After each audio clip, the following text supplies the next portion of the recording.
निशा शर्मा अंग्रेजी प्रतियोगिता में हिस्सा लेने के लिए शाही राजधानी इंपीरियल कैपिटल आई थी और इसके खत्म होने के बाद वह थोड़ी देर के लिए बाहर घूमना जाना चाहती थी।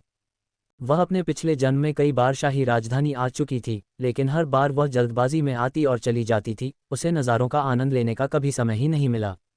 अब जबकि वह यहाँ थी तो उसे यह जगह देखनी चाहिए थी।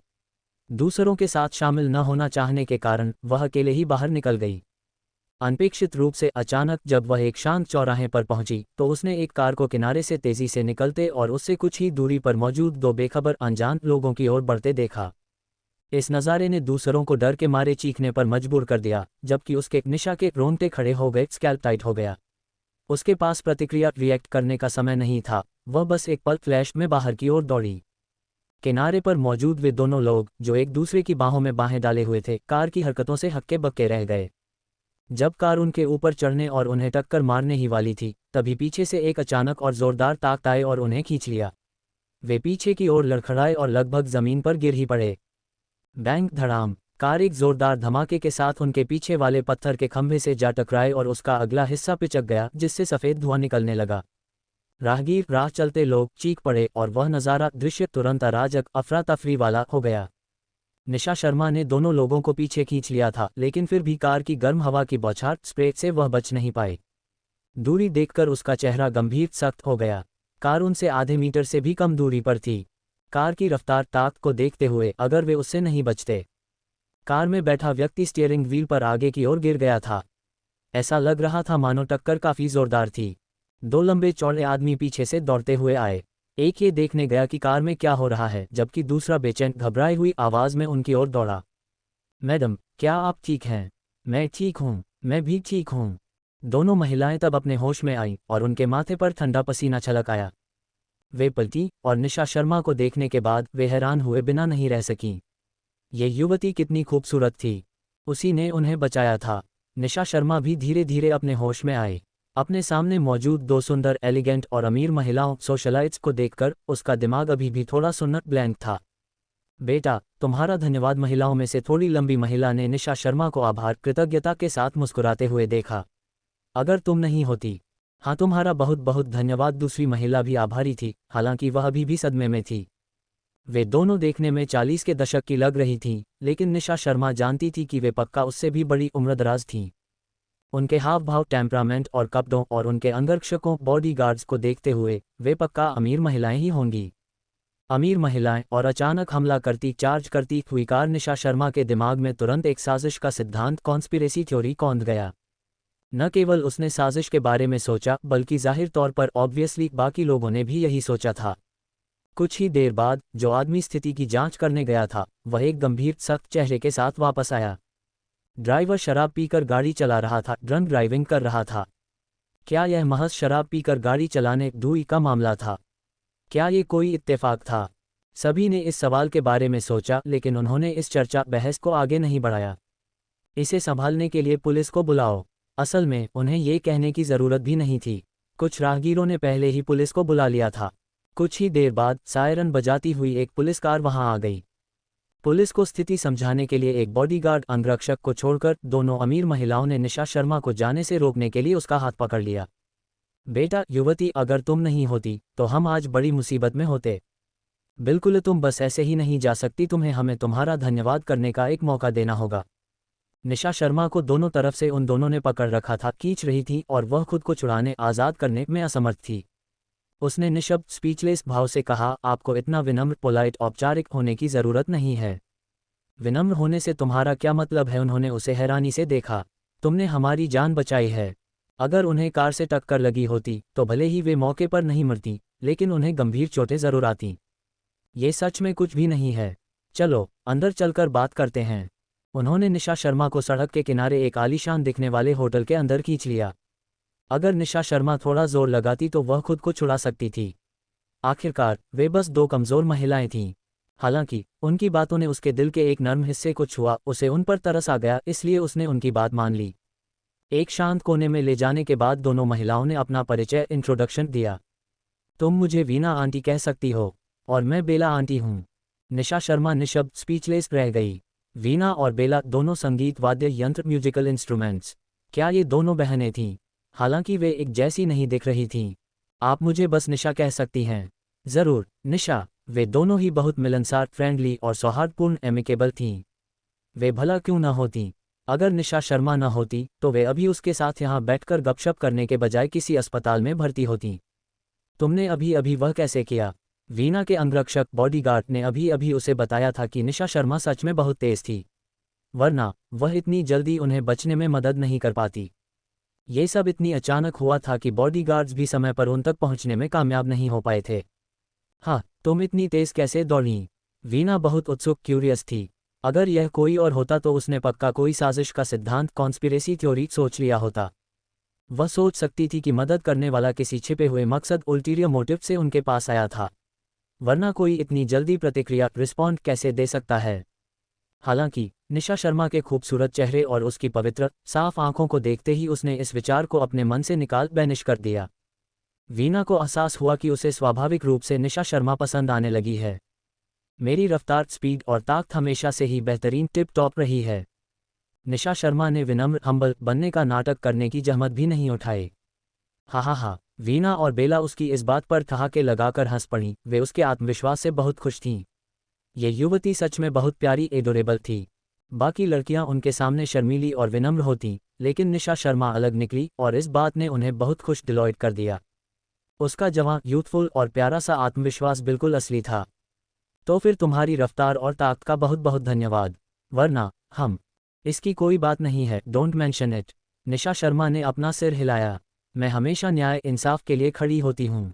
मैं अभी भी तुम्हारी आभारी हूँ। वे दोनों सच्ची सिंसियर थीं। हम इसकी कोई ज़रूरत नहीं है। निशा शर्मा ने फिर से सिर हिलाया। आपको कुछ भी करने की ज़रूरत नहीं है, क्योंकि मैं कुछ ही दिनों में यहाँ से जा रही हूँ। क्या तुम राजधानी से नहीं हो? वीना ने पूछा। नहीं, निशा शर्मा ने सिर हिलाते हुए कहा, मैं जी सिटी से हूँ। हालांकि तुम्हारी बोली से ऐसा नहीं लगता। वे हैरान थीं। तुम्हारा उच्चारण, एक्सेंट बिल्कुल राजधानी वालों जैसा है। मैं बस भाषाओं में माहिर, प्रोफिशिएंट हूँ, निशा शर्मा ने मुस्कुराते हुए कहा। हालांकि वह शेखी नहीं, बघाट, डींग नहीं मार रही थी। उसमें सच में भाषाओं के लिए एक स्वाभाविक प्रतिभा, क्लेयर थी। किसी भी भाषा में महारत हासिल करने के लिए उसे बस थोड़ी सी मेहनत करनी पड़ती थी। अपने पिछले जीवन में उसने सोचा था कि अगर उसे कभी सेलिब्रिटी बनना छोड़ना पड़ा तो वह एक अनुवादक, इंटरप्रेटर बन जाएगी। उसकी इस छोटी सी गर्व भरी, प्राउड टिप्पणी को सुनकर वीना और बेला ने एक दूसरे की ओर देखा और दिल से मुस्कुराईं। उसका आत्मविश्वास कोई अप्रिय, बुरा लगने वाला नहीं था। यह असल में बहुत प्यारा, एडोरेबल था। तो क्या तुम यहाँ अपने रिश्तेदारों से मिलने आए हो? नहीं, निशा शर्मा ने सिर हिलाया। मैं यहाँ कुछ काम निपटाने आई हूँ। यह उन दोनों के साथ उसकी पहली मुलाकात थी, इसलिए उसे ज़्यादा कुछ बताना ठीक नहीं लगा। ओह, अपनी सीमाएं, बाउंड्रीज जानते हुए उन्होंने उससे आगे कोई सवाल नहीं किया। कुछ देर बातचीत करने के बाद दरवाज़ा खुला और एक युवती हवा के झोंके की तरह अंदर भागती हुई आई। मॉम, क्या आप ठीक हैं? जब लड़की ने वीना को एक कोने में आराम से बैठे देखा तो वह राहत की सांस लिए बिना नहीं रह सकी। मैं ठीक हूँ। वीना ने अपनी बेटी की ओर हाथ हिलाया। कृति, यहाँ आओ। तभी कृति की नज़र उनके बगल में बैठी निशा शर्मा पर पड़ी और उसके भाव थोड़े बदल गए। ये कौन है? कृति की प्रतिक्रिया देखकर वीना का चेहरा उतर गया। ये वह लड़की है जिसने बेला आंटी और मेरी जान बचाई है। कृति हैरान थी। इसने आपको बचाया? निशा शर्मा के नाजुक चेहरे को देखते हुए उसके भाव थोड़े बदल गए। मॉम, क्या आपको नहीं लगता कि यह जानबूझकर आपके पास आई होगी? वीना का चेहरा सख्त हो गया और उसने उसे डांटते हुए कहा, कृति, बकवास करना बंद करो। कृति घबराई नहीं। इसके बजाय उसने निशा शर्मा को सतर्कता, संदेह से घूरा। मैं बकवास नहीं कर रही हूँ। बिगफुट ने मुझे अभी अभी जो हुआ उस सब के बारे में बताया है। कोई भी आम इंसान इतनी तेजी से नहीं भाग सकता जब तक कि वह। हालांकि इससे पहले कि वह अपनी बात पूरी कर पाती, वीना ने मेज़ पर जोर से हाथ मारा और उसे बीच में ही रोक दिया। चुप रहो। वीना इतनी गुस्से में थी कि उसका गला रुंध गया। उसकी बेटी पक्का बहुत बिगड़ गई थी जो इतनी बेवकूफ़ी, बिना सोचे समझे से बात कर रही थी। देखो वह कैसे कठोर शब्द कह रही है। निशा शर्मा इस बारे में क्या सोचेगी? उसने अपनी जान जोखिम में डालकर उन्हें बचाया था, लेकिन आभारी होने के बजाय उसकी बेटी उस पर शक कर रही थी। भला किसे गुस्सा नहीं आएगा? निशा, नाराज मत होना, मेरी बेटी अभी छोटी नासमझ है। ये हमारी गलती है कि हमने उसे इतना बिगाड़ दिया है कि वह इतनी नासमझ निकली। निशा शर्मा नाराज नहीं थी। उसने कृति के अंदर आते ही भांप लिया था कि उसे मार्शल आर्ट्स आता है। वह कृति की चाल और सांस लेने के तरीके से बता सकती थी कि वह कोई आम लड़की नहीं है। इसके अलावा जिस तरह से इन तीनों ने कपड़े पहने थे और बर्ताव कर रहे थे, वह जानती थी कि वे बेहद अमीर हैं। अमीर लोगों के लिए बातों को ज़्यादा सोचना और आसानी से वहमी पैरानॉइड हो जाना आम बात थी। हालांकि निशा शर्मा को उसकी बातों में कोई दिलचस्पी नहीं थी। वीना आंटी, ये कितने साल की है? ये 17 साल की है। कुछ महीनों में यह 18 की हो जाएगी। ओह, ये लगभग मेरी ही उम्र की है, निशा शर्मा ने फीकी आधी अधूरी मुस्कान के साथ कहा। वीना और बेला दोनों ही समझदार लोग थे और निशा शर्मा की बात सुनकर उन्हें काफ़ी अटपटा ऑकवर्ड महसूस हुआ। बिल्कुल, वे अच्छी तरह समझ गए थे कि निशा शर्मा का क्या मतलब था। दोनों लड़कियां लगभग एक ही उम्र की थीं। हालांकि वीना ने कृति को छोटी और नासमझ कहा, जबकि निशा शर्मा समझदार और अच्छे बर्ताव वाली थी। क्या मजाक था। वीना के भाव और भी ज्यादा भद्दे खराब हो गए, लेकिन उसकी नाराजगी अपनी बेटी की तरफ थी। कृति, घर जाओ और घर के नियम, हाउस रूल्स 100 बार लिखो। मॉम, कृति की आंखें फटी की फटी रह गईं। वह शिकार पीड़ित कैसे बन गई? उनके घर के नियम बहुत लंबे और भारी भरकम थे और उन्हें 100 बार लिखना संभवतः उसकी जान ले सकता था। चुप रहो। वीना ने अपना चेहरा एकदम सीधा और सख्त रखा, जिसने कृति को तुरंत चुप करा दिया। कृति कोई बेवकूफ़ नहीं थी, वह अच्छी तरह जानती थी कि उसे इस मुसीबत में किसने डाला है, और वह निशा शर्मा को एक खूनी गुस्से भरी नज़र से घूरे बिना नहीं रह सकी। निशा शर्मा अचानक आए इस दुश्मनी हॉस्टिलिटी पर निशब्द स्पीचलेस थी। हमेशा उसी को निशाना क्यों बनाया जाता था? उसने कुछ भी गलत नहीं किया था। वीना ने अपनी बेटी को गुस्से से घूरा और फिर निशा शर्मा की ओर मुड़ी। निशा, मैं कृति की तरफ से तुमसे माफ़ी मांगती हूँ। कृपया उसकी बेवकूफ़ी भरी बातों को माफ़ कर दो। निशा शर्मा ने एक हल्की सी मुस्कान दी। माफ़ी मांगने की कोई ज़रूरत नहीं है, मैंने इसे दिल पर नहीं लिया। हालांकि वह अपने पैरों पर खड़ी हो गई। मुझे अब जाना होगा, मुझे कुछ काम है। मैंने पहले ही काफ़ी समय बर्बाद कर दिया है। उसने उन्हें सच्चाई सिंसियरिटी से देखा। मैं परसों जा रही हूँ और मैं वापस जाते समय कुछ स्वादिष्ट चीज़ें, डेलिकेसीज ले जाने की योजना बना रही हूँ। मैं मदद कर सकती? कोई बात नहीं, मैं खुद संभाल सकती हूँ। आपको अपना काम करना चाहिए। मुझे अब जाना होगा। इससे पहले कि वे कुछ बोल पाती, वह जाने के लिए मुड़ी। वीना ने उसे जाते हुए देखा और थोड़ा घबराए पैनिक किए बिना नहीं रह सकी। उसे ऐसा महसूस हुआ मानो कुछ हाथ से निकल गया हो। कियांग, उसका पीछा करो और देखो कि वह कहाँ रुकी है। ज़रूर मैडम। कियांग जल्दी से निशा शर्मा का पीछा करने गया। हालांकि वह कुछ ही मिनटों में वापस लौट आया। वह काफ़ी शर्मिंदा अबेस्ट लग रहा था। मुझे माफ़ कर दीजिए मैडम, मैं उसे ढूंढ नहीं पाया। Lost track. तुम उसे ढूंढ नहीं पाए? वे तीनों हक्के बक्के दंग रह गए। लोग बहुत हैरान होकर एक दूसरे की ओर देखने लगे। कियांग कमज़ोर नहीं था, तो फिर वह उस युवती का सुराग कैसे गंवा सकता था जिसका वह पीछा कर रहा था? ऐसा पहली बार हुआ था। यह एक अभूतपूर्व घटना थी। कृति ने हुंकार भरते हुए कहा, मैंने आपसे कहा था ना, उसके इरादे पक्का नेक अच्छे नहीं होंगे। कृति। वीना ने उसे बिना किसी भाव एक्सप्रेशनलेसली के देखा, जिससे वह थोड़े डरे हुए भाव के साथ चुप हो गई। मुझे नहीं पता कि मैंने तुम्हें जो संस्कार मैनर्स सिखाए थे वे कहाँ चले गए हैं, लेकिन मैं ये बात दोबारा नहीं सुनना चाहती। कृति ने अपना सिर झुकाया और फुसफुसाते हुए कहा, मैं समझ गई। वह जानती थी कि उसकी माँ जितनी ज़्यादा भावहीन एक्सप्रेशनलेस होती थी, मामला उतना ही गंभीर होता था। अगर वह अभी भी आगे बोलने की हिम्मत करती, तो उसे और भी ज़्यादा सज़ा मिलती। हालांकि उसे अभी भी निशा शर्मा के इरादों पर शक था, लेकिन वह केवल अपना मुंह बंद रख सकती थी। जब उसने बोलना बंद कर दिया, तो वीना ने उसे और नहीं डांटा, बल्कि बेला की ओर देखा, जो सोच में डूबी थॉटफुल हुई थी। क्या हुआ? वह थोड़ी जानी पहचानी फैमिलियर लग रही है। जानी पहचानी लग रही है। तुमने उसे पहले देखा है? नहीं। बेला ने अपना सिर हिलाया। अगर मैंने उसे देखा होता तो मुझे कैसे याद नहीं रहता? निशा शर्मा के शानदार रूप अपीयरेंस को देखते हुए अगर उन्होंने उसे पहले देखा होता तो वे उसे नहीं भूलती। खैर, चलो पहले वापस चलते हैं। हमें अपने परिवारों को परेशान चिंतित नहीं करना चाहिए। ठीक है। वे दोनों अपने अपने घर वापस चली गईं। इस बीच कियांग को चकमा देने डिच करने के बाद निशा शर्मा अकेले ही खरीदारी शॉपिंग करने चली गई। वह इसलिए गुस्से में नहीं थी कि कृति ने उसे निशाना बनाया था, उस पर टिप्पणी की थी।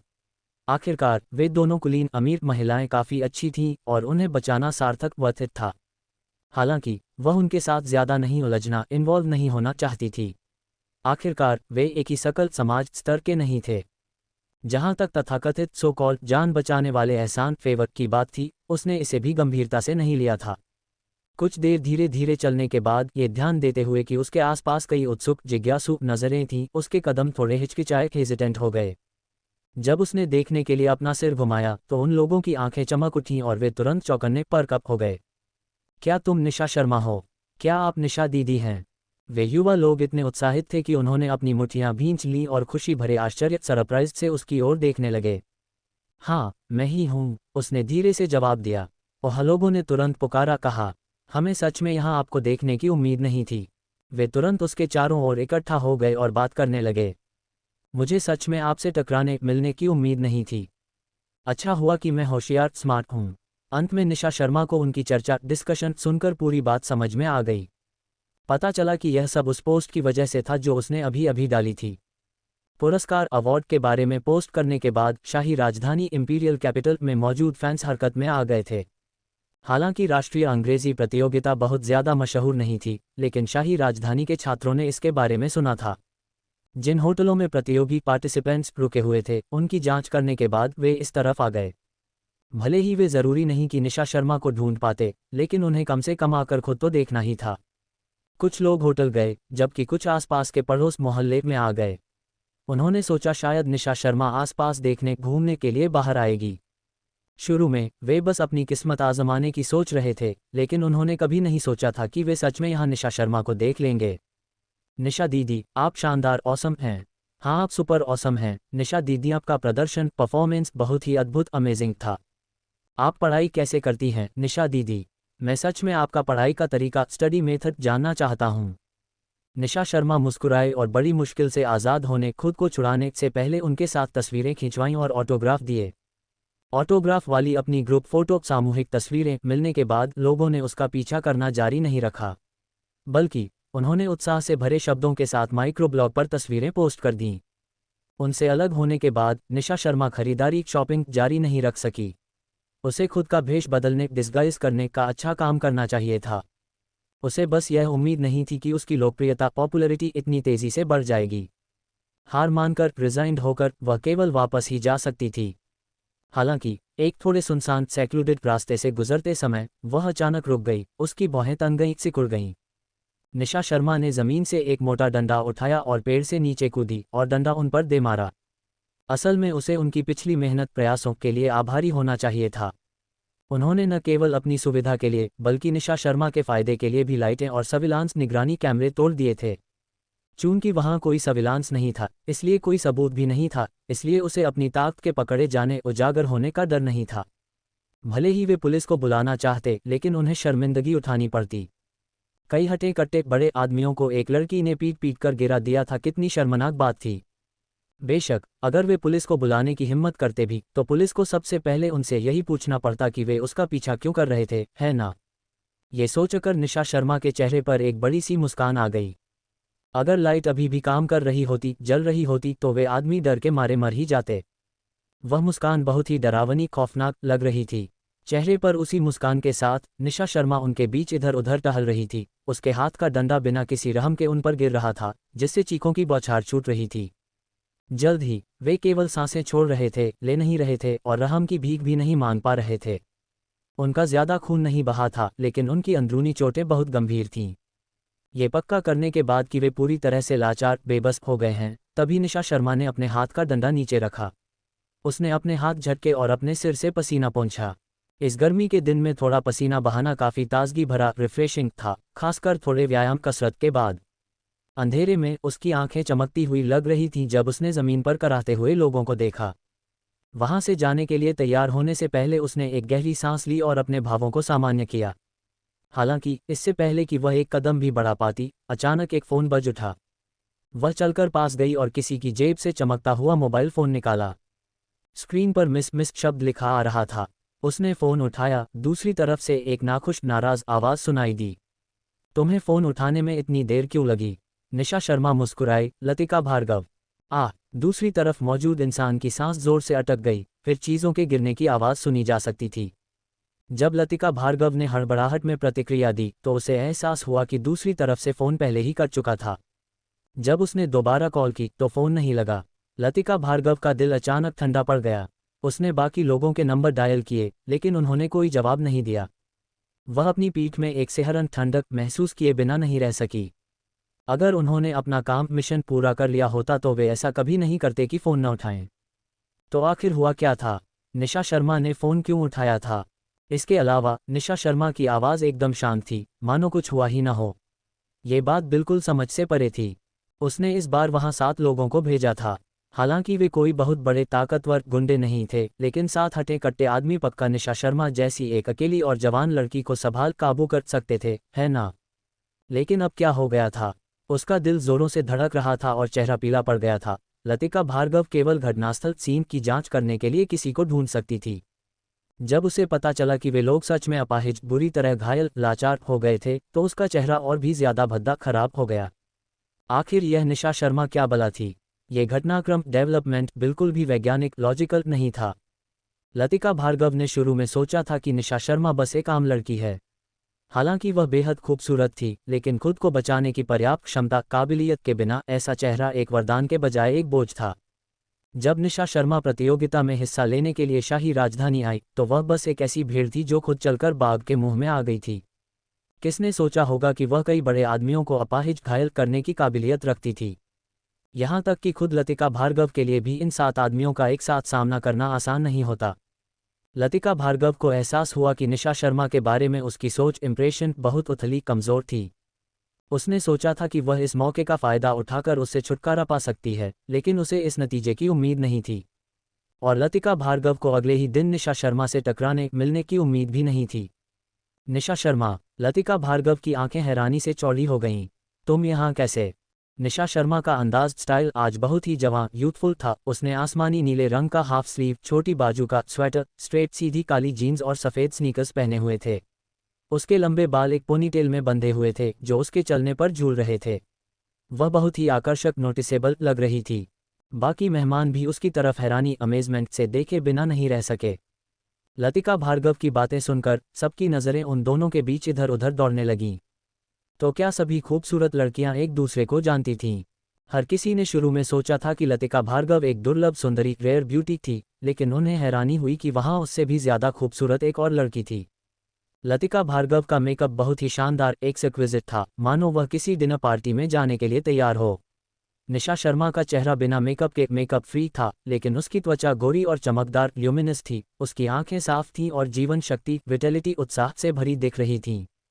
हालांकि उन दोनों की अपनी अपनी खूबियां, मेरिट्स थीं, लेकिन फिर भी निशा शर्मा ज्यादा बेहतर लग रही थी। अगर वह भी सज धज कर, ड्रेस अप होकर आती, तो वह निश्चित रूप से भीड़ से अलग ही स्टैंड आउट दिखाई देती। लतिका भार्गव के पास दूसरों की नज़रों पर ध्यान देने का समय नहीं था।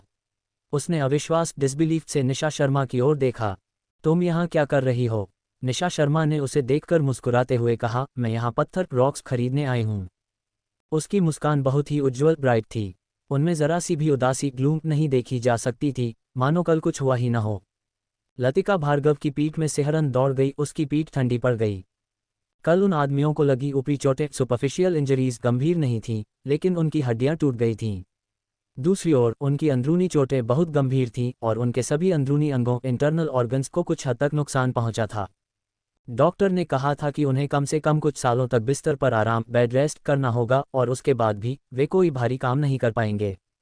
जब वे आदमी होश में आए, तो उसने उनसे पूछा था कि क्या निशा शर्मा अकेली थी या किसी ने उसकी मदद की थी।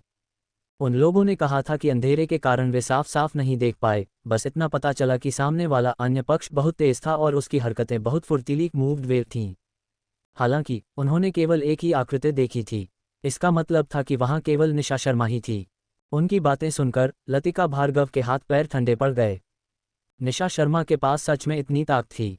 वह बहुत ही सौम्य, जेंटल और हानिरहित, होमलेस, मासूम लग रही थी, लेकिन असल में वह बहुत डरावनी, स्केरी थी। क्या होगा अगर निशा शर्मा कुछ करना चाहे? हालांकि निशा शर्मा को देखने के बाद वह शांत हो गई। वह किस बात से डर रही थी?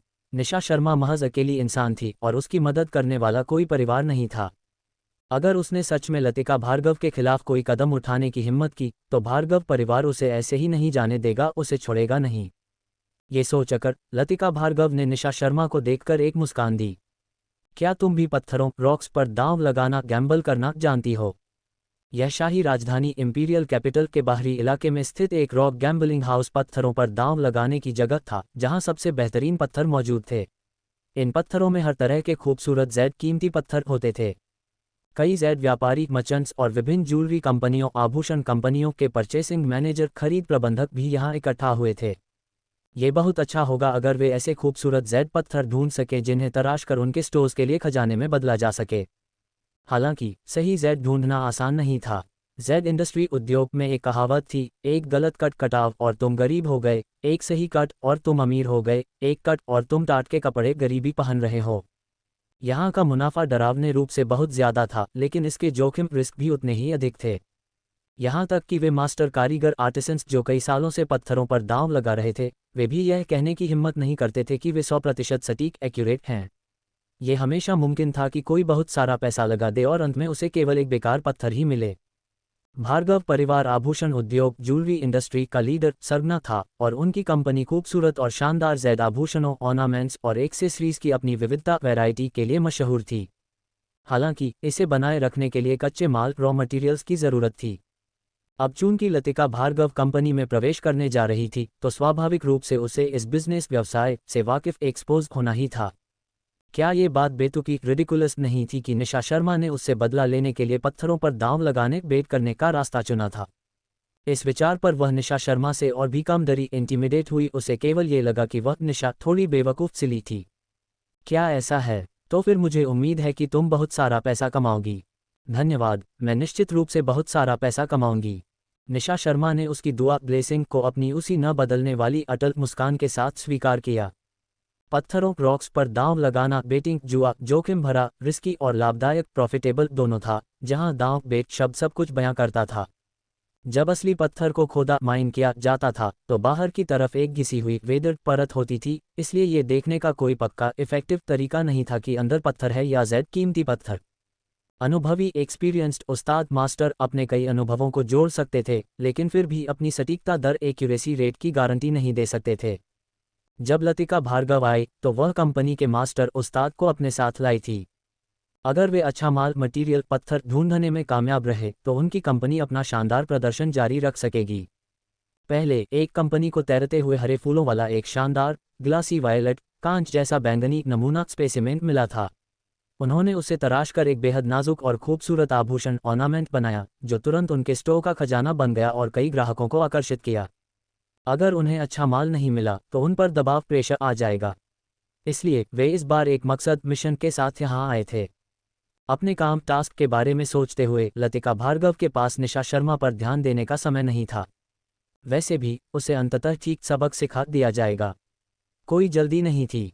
बेशक निशा शर्मा का ये दावा कि वह निश्चित रूप से बहुत सारा पैसा कमाएगी लतिका भार्गव के रडार नज़र में और भी कम अहमियत इंपॉर्टेंस रखता था। वह बिना माँ बाप की महज एक लड़की थी। वह किस तरह का मोटा पैसा कमा सकती थी? उसके लिए महीने में 5,000 रुपये कमाना ही सबसे बड़ी बात थी। वह उसके लतिका के स्तर क्लास के लोगों की आर्थिक ताकत फाइनेंशियल पावर को कैसे जान सकती थी? उनकी बिल्कुल भी तुलना कंपेयर नहीं की जा सकती थी। तो मुझे उम्मीद है कि तुम बहुत सारा पैसा कमाओगी, लतिका भार्गव ने घमंड भरे हॉटली अंदाज में मुस्कुराते हुए कहा। बढ़िया। निशा शर्मा पूरी तरह से मुस्कुराहट और उत्साह एनर्जी से भरी थी। मिस, इस तरफ। लतिका भार्गव ने निशा शर्मा की ओर सिर हिलाया और वहां से उड़ चल दी। उसे जाता देख निशा शर्मा की आंखें चमक उठीं। उसने भी उस जगह पर टहलना घूमना शुरू कर दिया। ये पहली बार नहीं था जब वह इन जैद पत्थरों रॉक्स के संपर्क में आई थी, लेकिन वह पहली बार ऐसी जगह पर आई थी। ये कई 100 वर्ग मीटर स्क्वायर मीटर का एक बड़ा प्रांगण आंगन कोर्टयार्ड था। जमीन पर अलग अलग आकार साइज के अनगिनत पत्थर पड़े थे जो काफ़ी साधारण इनकंस्पिक्यूअस अस्पष्ट लग रहे थे। हालांकि कोई नहीं जानता था कि किस पत्थर के अंदर भारी कीमत वाला खूबसूरत जैद छिपा है। आसपास बहुत से लोग फ्लैशलाइट टॉर्च या दूसरे औजारों टूल्स के साथ थे जो ऐसे पत्थर चुन रहे थे मानो वे तरबूज ढूंढ रहे हों। कभी वे गपशप करते, कभी उनके चेहरे गंभीर सख्त हो जाते। एक अधेड़ उम्र का आदमी पास आया और मुस्कुराते हुए पूछा, मिस, क्या आपको कोई मदद चाहिए? कोई ज़रूरत नहीं, निशा शर्मा ने सिर हिलाया और अंदर चली गई। वह आदमी उसके पीछे जाने ही वाला था लेकिन उसकी ठंडी नज़रों से डरकर रुक गया। कितनी तेज शार्प नज़र थी यह युवती, कहाँ से आई थी? जब उसे याद आया कि कैसे उसने, निशा ने और लतिका भार्गव ने अभी अभी बात इंटरेक्ट की थी, तो उस आदमी को ठंडा पसीना आ गया और वह पीछे हट गया। निशा शर्मा पत्थरों के बीच से ऐसे गुजरी मानो वह दर्शनीय स्थल साइटसीइंग देख रही हो, बीच बीच में रुकती और पत्थरों के बाहरी हिस्से को छूती। ये बिना कटे अनकट पत्थर नाजुक फ्रेजाइल नहीं थे और जब तक आप उन पर हथौड़ा नहीं चलाते, मालिक बॉस को कोई परवाह नहीं थी। बेशक भले ही वे इसे तोड़ने के लिए हथौड़ा ले लेते तो भी वे इसे तोड़ नहीं पाते। लतिका भार्गव कोने में एक बड़े पत्थर के सामने सख्त पथरीले चेहरे के साथ खड़ी थी। गुप्ता अंकल, आपको कितना यकीन है? 60%, 60%। गुप्ता अंकल का चेहरा भी उदास ग्लूमी था। वह इस पत्थर के टुकड़े को लेकर काफ़ी सकारात्मक पॉजिटिव थे, लेकिन ऐसी चीज़ों की गारंटी कौन दे सकता था?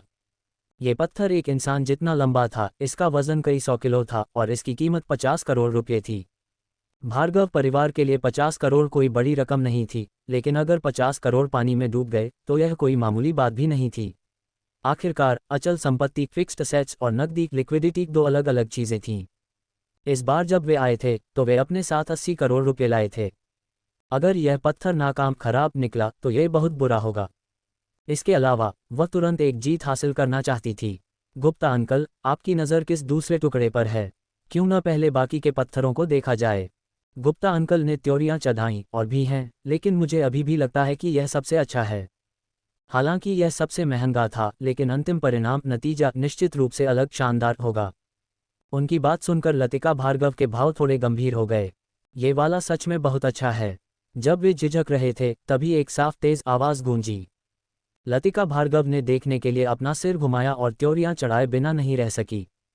उसने झूठी मुस्कान के साथ पूछा, क्या सच में बहुत अच्छा है? ये पत्थर एक गंभीर चेहरे के साथ निशा शर्मा पत्थर के चारों ओर घूमी और अंत में लतिका भार्गव के पास लौट आए। मुझे यकीन है कि इस पत्थर के अंदर कुछ अच्छा है। लतिका भार्गव की मुस्कान गायब हो गई। सच में? तुम कैसे बता सकती हो? मैं इसे महसूस कर सकती हूँ। निशा शर्मा ने अपनी बड़ी बड़ी आंखें झपकाईं। आपको सच में मुझ पर विश्वास करना होगा। मेरी किस्मत और पार की नज़र विशन बहुत अच्छी है। लतिका भार्गव ने अपने मुंह का कोना उठाया, मुस्कुराए, उसकी आंखें थोड़ी चमक उठीं। सच में? बेशक। निशा शर्मा ने संतुष्ट चेहरे के साथ गर्व से अपनी ठुड्डी उठाई। मैंने इतने सारे पत्थर देखे हैं, इसके अंदर निश्चित रूप से खजाना है। लतिका भार्गव को उस पर हंसी आ रही थी। अभी 10 मिनट से भी कम समय हुआ था तो निशा शर्मा ने बिना कटे कितने पत्थर देख लिए होंगे। इसके अलावा क्या वह पत्थरों पर दांव लगाना जानती थी? क्या उसे लगता था कि वह बस इधर उधर घूमकर अच्छे माल पत्थर की पहचान कर सकती है? क्या उसे लगा कि यह तरबूज चुनना है? अगर आप तरबूज भी चुनते हैं तो उसमें भी कुछ समय लगता है। बेशक लतिका भार्गव को पक्का विश्वास था कि निशा शर्मा उसे निशाना बना रही है, उसे फंसाने की कोशिश कर रही है। अगर इतने बड़े पत्थर पर दांव गलत पड़ गया तो उनके 50 करोड़ रुपये बर्बाद हो जाएंगे। यह एक अच्छी चाल कैलकुलेशन थी, और जब निशा शर्मा ने ऐसा कहा तो लतिका भार्गव को अंततः यहाँ आने का उसका इरादा समझ में आ गया। वह आज यहाँ पत्थरों पर दांव लगाने, जुआ खेलने नहीं आई थी, बल्कि वह मुसीबत, समस्या बढ़ाने आई थी। बिल्कुल, निशा शर्मा के पास उससे बदला लेने का कोई तरीका नहीं था और वह केवल ऐसी बेतुकी छोटी मोटी चालें ही चल सकती थी। ये बस अफसोस की बात थी कि वह उतनी बेवकूफ़ और भोली गुलेबल नहीं थी जितना निशा शर्मा उसे समझती थी। तुम्हें सच में लगता है कि यह टुकड़ा अच्छा है? लतिका भार्गव ने भौहें चढ़ाते हुए पूछा। बेशक। निशा शर्मा ने जोर से सिर हिलाया और फिर पत्थर के एक हिस्से की ओर इशारा किया। वहाँ निश्चित रूप से कुछ अच्छा है। क्या ऐसा है? बिल्कुल। निशा शर्मा की आंखें चमक उठीं। अगर आप मुझ पर विश्वास नहीं करती तो आपको कम से कम इन अंकल पर तो विश्वास करना चाहिए। उसने फिर से गुप्ता अंकल की ओर देखा। अंकल, आपके अंदाजे कितने सटीक हैं? गुप्ता अंकल 50 साल से ज़्यादा उम्र के, परिपक्व, मैच्योर और सुलझे हुए थे। इस तरह एक खूबसूरत लड़की से तारीफ सुनकर वह थोड़ा गर्व महसूस किए बिना नहीं रह सके। हालांकि उन्होंने अभी भी विनम्र रहने की कोशिश की। ऐसा नहीं है, हमने अभी तक अंतिम परिणाम नहीं देखा है। पत्थर के कटने से पहले उनकी गर्व करने की हिम्मत नहीं हुई। अगर दांव फेल हो गया, नाकाम रहा, तो यह उनके मुंह पर एक तमाचा होगा। मुझे आपकी पारखी नज़र, विशन पर विश्वास है। निशा शर्मा ने उन्हें अपना अंगूठा थम्स अप दिखाया। आप एक विशेषज्ञ, एक्सपर्ट हैं और बिल्कुल अद्भुत, इनक्रेडिबल हैं। गुप्ता अंकल इतने खुश थे कि उनकी दाढ़ी हवा में उड़ने वाली थी, लेकिन उन्होंने खुद को रोकने की कोशिश की। ऐसा मत कहो, मैं इसके लायक नहीं हूँ। उन दोनों को खुशी खुशी बात करते देख लतिका भार्गव के मुंह का कोना फड़का, ट्विच हुआ, लेकिन उसे ये सब अपने दिल में बहुत बेतुका, रिडिकुलस लगा। निशा शर्मा उसे गलती करने के लिए राजी करने, फुसलाने की कोशिश कर रही थी। उसकी आंखों में एक चमक के साथ वह हंसी, तो क्या मुझे सच में इसे खरीद लेना चाहिए? खरीद लीजिए। निशा शर्मा तुरंत खुश हो गई, उसकी आंखें चमक रही थीं। अगर आपने इसे पहले नहीं देखा होता तो मैं इसे ले लेती। ओह, सच में? लतिका भार्गव के मुंह के कोने पर एक व्यंग्यात्मक ताना मारती हुई मुस्कान उभर आई। वह भी इसे खरीदना चाहती थी। ये 500 या 5,000 नहीं, बल्कि 50 करोड़ रुपये था। भले ही वह भार्गव परिवार की युवा बेटी लेडी थी, लेकिन उसके हाथ में इतनी नकदी लिक्विडिटी नहीं हो सकती थी। निशा शर्मा में ये कहने की हिम्मत कहाँ से आई कि वह भी इसे खरीदना चाहती है। तो फिर बेहतर होगा कि मैं इसे तुम्हें लेने दूं, वह हंसी। हाँ, निशा शर्मा की मुस्कान सख्त हो गई। आप इसे मुझे लेने देंगी? निशा शर्मा की सख्त फीकी मुस्कान को देखकर लतिका भार्गव अपने दिल में और भी ज्यादा खुश हुई। हाँ, मैं तुम्हें ये पत्थर लेने दूंगी। बेशक, तब जब उसके पास इसे खरीदने के लिए पैसे हों। निशा शर्मा की मुस्कान थोड़ी शर्मिंदगी भरी थी जब उसने कहा, ये पत्थर इन अंकल ने इसे पहले देखा था। मैं इसे उनसे कैसे छीन सकती हूँ? कोई बात नहीं, लतिका भार्गव मुस्कुराए। चिंता मत करो, गुप्ता अंकल को कोई एतराज नहीं होगा। गुप्ता अंकल का मुंह थोड़ा हिला और उनकी बाहें तन गईं। वे लतिका भार्गव से थोड़े नाखुश थे। यह माल पत्थर का एक अच्छा टुकड़ा था जो उन्हें पसंद आया था। अगर इसे काटा गया तो निश्चित रूप से इसकी कीमत बढ़ जाएगी। वह इस माल को ऐसे कैसे दे सकती थी? लतिका भार्गव को गुप्ता अंकल की त्योरियों की कोई परवाह नहीं थी। उसने मुस्कुराते हुए निशा शर्मा से बात की। चूंकि तुम्हें यह इतना पसंद है तो इसे अपना ही समझो, इसे तुम ले लो। क्या ये सच में ठीक है? निशा शर्मा की मुस्कान सामान्य हो गई थी। अगर हमें इसके अंदर अच्छा माल मिल गया तो तुम लोग कहोगे कि मैंने इसे चुरा लिया है और वह बहुत बुरा होगा। ऐसा कैसे हो सकता है? लतिका भार्गव ने अपना सिर हिलाया। यहाँ नियम है, जो पहले पैसे देता है यह उसी का होता है। चूंकि यह तुम्हारे हाथों में है तो यह स्वाभाविक रूप से तुम्हारा है। हम इसे छीन नहीं सकते। निशा शर्मा ने पलकें झपकाईं। यह इन अंकल ने ढूंढा है और तुम उनकी राय नहीं पूछना चाहती। लतिका भार्गव ने गुप्ता अंकल की ओर एक सरसरी नजर डाली। चिंता मत करो, उन्हें कोई एतराज नहीं होगा। गुप्ता अंकल का चेहरा थोड़ा असहज अनकंफर्टेबल था। हालांकि प्रभारी इंचार्ज लतिका भार्गव थी और वह भार्गव परिवार की युवा बेटी लेडी थी, इसलिए स्वाभाविक रूप से उसने ही सारे फैसले लिए।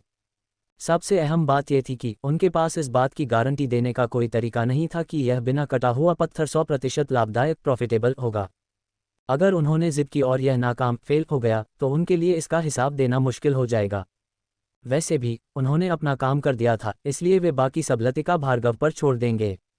इसके बारे में सोचते हुए वे चुप हो गए। तुम लोगों ने इसे पहले देखा था, मैं कैसे? विनम्र औपचारिक होने की कोई ज़रूरत नहीं है, लतिका भार्गव ने बीच में टोकते हुए कहा। क्या ऐसा इसलिए है क्योंकि तुम्हारे पास पर्याप्त पैसे नहीं हैं? निशा शर्मा की मुस्कान शर्मिंदगी से जंप रुक गई। ऐसा कैसे हो सकता है? ये बस 50 करोड़ रुपये ही तो हैं, मेरे पास पक्का इतने पैसे हैं। लतिका भार्गव अपनी हंसी नहीं रोक पाए। ये शेखी बघारना, डींगे हाँकना अब बेकाबू आउट ऑफ कंट्रोल होता जा रहा था। अगर निशा शर्मा की बचत सेविंग्स में 50 लाख रुपये भी होते तो ये बहुत बड़ी इंप्रेसिव बात होती, लेकिन 50 करोड़ रुपये? क्या वह सच में खुद को एक अमीर युवा लड़की लेडी समझती थी? यह अच्छी बात है। लतिका भार्गव और भी ज्यादा आसानी तैयारी से मुस्कुराए। तो फिर तुम इसे खरीद सकती हो। क्या तुम सच में इसे नहीं चाहती? निशा शर्मा की आंखें थोड़ी झपकी फ्लिकर हुईं। अगर तुम इसे खरीद सकती हो, अफोर्ड कर सकती हो, तो मुझे ये निश्चित रूप से नहीं चाहिए। सच में? बेशक, तो फिर मैं इसे खरीदूंगी। निशा शर्मा ने तालियां बजाईं और तुरंत अपनी पैंट से एक बैंक कार्ड निकाला। मैं इसके लिए पैसे दूंगी। लतिका भार्गव के भाव थोड़े बदल गए। वह इतनी निर्णायक, निडर, डिसाइसिव कैसे थी? हालांकि जैसे ही यह विचार आया उसने निशा शर्मा को अपने कदमों पर रुकते देखा। उसकी मुस्कान डगमगा वेवर कर रही थी। मिस लतिका, क्या आप सच में ये पत्थर नहीं चाहती? मुझे नहीं चाहिए। लतिका भार्गव हंसी। उसकी आंखों में व्यंग्य ताना कटाक्ष था। ये नाटक बहुत ही भद्दा अनाड़ीपन वाला था। बेशक, ऐसा इसलिए था क्योंकि निशा शर्मा बहुत ज्यादा उत्सुक ईगर थी, इसलिए उसके नाटक एक्टिंग में बहुत सी कमियां छेद थीं। तो मैं सच में इसे खरीद लूं? बिल्कुल, गो अहेड। लतिका भार्गव ने उसे इत्मीनान फुर्सत से देखा। जब तक तुम्हारे पास इसे खरीदने के लिए पैसे हैं तब तक सब ठीक है। निशा शर्मा के कदम थोड़े भारी हो गए और वह नज़ारा वहीं जम गया। माहौल शांत हो गया। क्या हो रहा है? खदान क्वेरी पत्थरों की दुकान का मालिक दूसरों को अपने साथ लेकर वहां आया। बॉस, ये लड़की लेडी बिना कटे पत्थर का ये टुकड़ा खरीदना चाहती है। लतिका भार्गव ने अपने चेहरे पर मुस्कान लाते हुए मालिक से कहा। ओह! मालिक ने हैरानी से निशा शर्मा की ओर देखा। आप इस माल पत्थर के टुकड़े को खरीदना चाहती हैं? ये कौन सी अमीरजादी लेडी थी? वह इतनी अमीर थी?